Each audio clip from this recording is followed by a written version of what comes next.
Thank you, Dennis Buckley, for sending me this screener. Holy cow.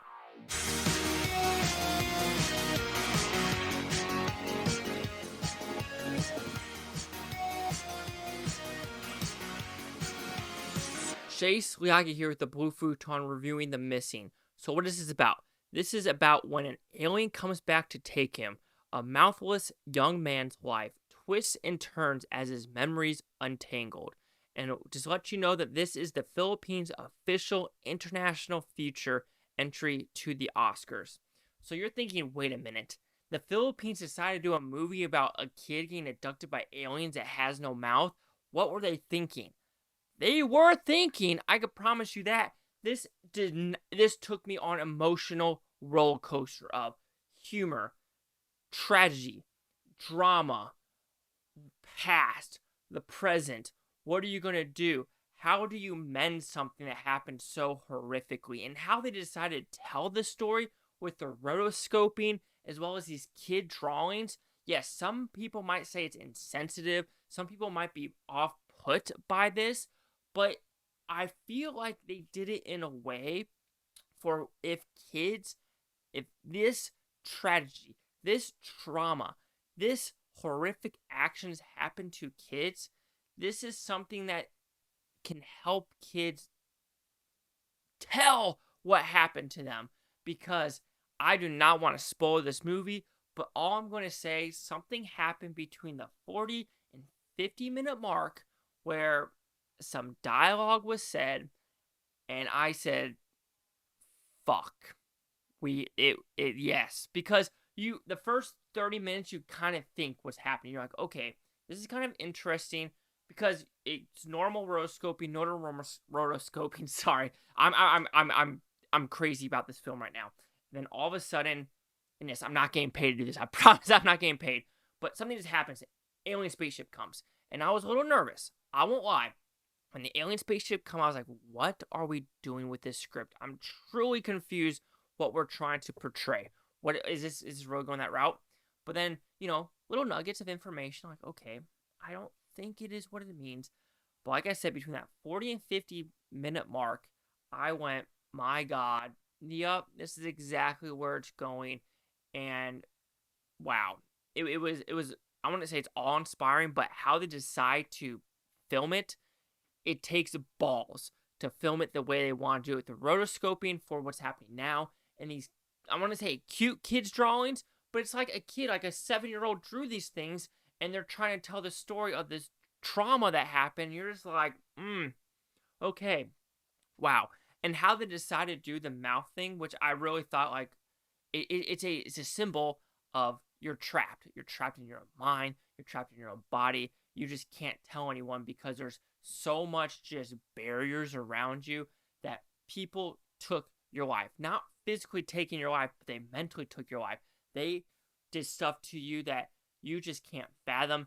No human being should have to go through this. And when they start taking little things, and like I said, there are some moments in this show where I'm laughing, and I'm like, I shouldn't be laughing. And I know the filmmakers decided to do it that way, especially I'll just say with something that happens down below, where you're like, oh, okay, I'm laughing.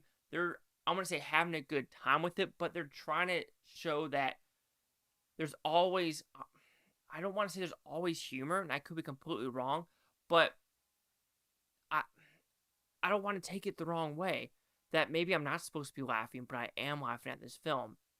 But there's also something that occurs at a wake where you meet a new character that has the same problem with him, and you're thinking, okay, maybe they're both have this issue because it's something hereditary.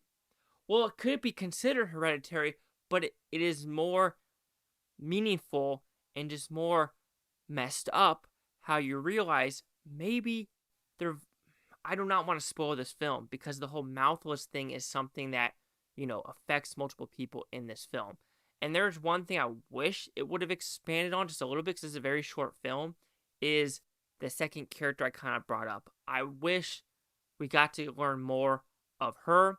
However, I understand it's not her story, it's his story about what occurred to him. So overall, The Missing, it is a ballsy movie. Does it always work? no. Like I said, there are some scenes where I'm like, okay, I understand what you're doing there, but I feel like it could go a little bit different. But there's a freaking hysterical scene at the end where his boyfriend is trying to be along with his mental state, and he's just like, bang, bang, bang, bang, or laser sword, and it does it subtly, and the humor is perfect. I want to give this a perfect score. I want to say this is a 5 out of 5 movie because it's something I could watch again.